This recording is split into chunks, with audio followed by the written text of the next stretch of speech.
Hello viewers, আসসালামু আলাইকুম। সবার কি অবস্থা? সবাই কেমন আছেন? নতুন আরেকটা ভিডিওতে রয়েছি আমি আপনাদের সাথে মৌমিতা মুন্নি। তো আজকে আপনাদের সাথে শেয়ার করব হচ্ছে একটা ব্লগ ভিডিও। পুরা দিনে কি করেছিলাম সেই ভিডিওটাই আপনাদের সাথে শেয়ার করব। তো আজকে প্রথমে ঘুম থেকে উঠলাম, উঠার পরে রান্নাবান্না ছিল না, অনেকগুলা কাজ কাম করলাম আম্মুর সাথে। করার পরে কেমন জানি লাগতেছিল একা, একা। আপুর জন্য অনেক খারাপ লাগতেছিল নুন নাবার জন্য।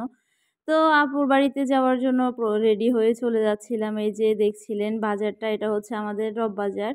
আর এখানে সিএনজি স্ট্যান্ডটা নতুন করে হয়েছে। তো যাওয়ার পথে দেখলাম ওই বাজারটা, এরপরে চলে গেলাম। যাওয়ার পরে প্রথমে আপুর গেটে দেখলাম যে অনেকগুলা লজ্জাবতী ফুল ফুটে আছে। তো একটু ভিডিও ক্লিপ নিলাম। যাওয়ার পরে আপু তো দেখে আমাকে পুরাই অবাক হয়ে গিয়েছে। পরে আমরা কদরে আনলো, আইসক্রিম আনলো, আইসক্রিম খেলাম। এরপরে হচ্ছে দুপুরে খাবার-দাবার খেয়ে নিলাম।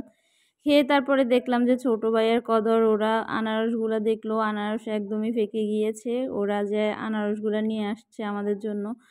তো সবাই মিলে পাকা আনারসটা খেলাম। এরপরে হচ্ছে আবার আম আনলো।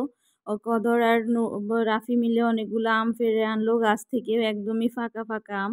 তো আমগুলাও আমরা সবাই মিলে কেটে কুটে খেলাম। পুরা দিনটা আমার অনেক বেশি ভালো গিয়েছে। এই ভিডিওটা ছিল গতকালকের ভিডিও। আর আজকে দিচ্ছি, আপনাদের সাথে শেয়ার করতেছি।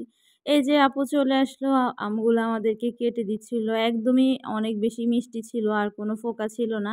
সাধারণত গ্রামে আমাদের সবগুলা আমের মধ্যেই ফোকা থাকে, কিন্তু আপুর বাড়িতে দেখলাম যে এই আমগুলোতে একদমই ফোকা ছিল না, আর একদমই অনেক বেশি মিষ্টি ছিল। হিমসাগর আমের যে ফ্লেভারটা একদমই ওই রকমই ছিল। তো এখন আবার নতুন করে কয়েকদিন যাবত থেকে ঠান্ডা পড়লো, এখন আবার গতকালকে থেকে অনেক বেশি গরম পড়া শুরু করছে। তো গরমে আম বা অন্য কিছু খেতে অনেক বেশি ভালোই লাগে, আর ঘুমও আসে অনেক বেশি। এই যে আমার বুতিন পাখিটা, ও খাচ্ছিল পাকা আমগুলা, অনেক মজা করে খাচ্ছিল। আর ও তো আমাকে দেখে অনেক বেশি খুশি হয়ে গিয়েছে, অনেক বেশি আদর করেছিল আমাকে, আর আমার থেকেও অনেক ভালো লাগলো। তো আপুর বাড়ি থেকে চলে আসলাম বিকেলের মধ্যে। এরপরে এসে আমার ছাদে যাইতে ইচ্ছে করলো। ছাদে গিয়ে সবগুলা সবজি, এরপরে হচ্ছে ফুল বাগান না দেখলে আমার ভালোই লাগে না। তো ফুল দেখলাম যে অনেক আইটেমের ফুল ফুটে আছে, যে সাদা জবা, আর আমার কাছে পৃথিবীর সবচেয়ে সুন্দর ফুল মনে হয় জবা, গোলাপ, এরপরে হচ্ছে কাঠগোলাপ, আর এরপরে রজনীগন্ধা। অনেকগুলা ফুলে আমার অনেক বেশি পছন্দ। এই যে আমাদের এই সাদা গোলাপ গাছটায় প্রতিদিন প্রায় 30 থেকে 40টার উপরেই জবা ফোটে। অনেক বেশি ভালো লাগে আর অনেক বেশি সুন্দর দেখায় মাশাআল্লাহ করে। এটা আমাদের ছাদের মধ্যেই।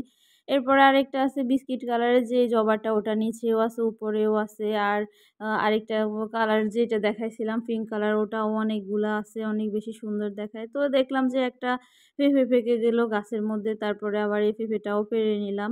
তারপরে আবার একটু ক্লিপ নিলাম হচ্ছে আমাদের লেবু গাছের। মাশাআল্লাহ করে অনেকগুলা লেবু ধরে। এবছর একটু কমই ধরেছে, কিন্তু অন্যান্য বছর আরও বেশি, একদমই ২-৩ হাজার লেবুর মতো ধরে, অনেক বড় একটা গাছ। এই যে দেখেন, এগুলো হচ্ছে আমার আম্মুর লাগানো শাকসবজি।